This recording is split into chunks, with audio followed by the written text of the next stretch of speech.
একটি ভয়ঙ্কর ভূতের গল্প যা আপনারা শুনলে আপনাদের গা হিম হয়ে যাবে। এই ভূতুড়ে কাণ্ডটা দেখার জন্য এই ভিডিওটি প্রথমে দেখুন।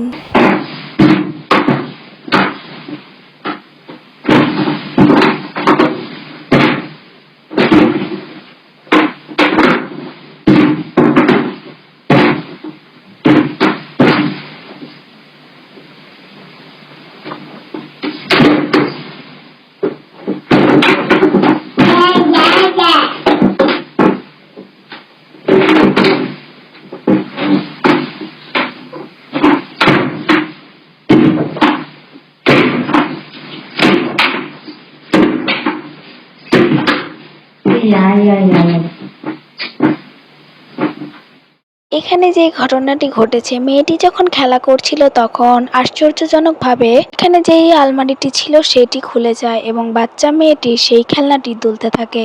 বাচ্চা মেয়েটি ভয় পেয়ে সেখান থেকে যাওয়া মাত্রই সেই বাচ্চা ছেলেটির অদ্ভুত হাসি শোনা যায়। তারা নিজেও জানে না সেটা কে ছিল।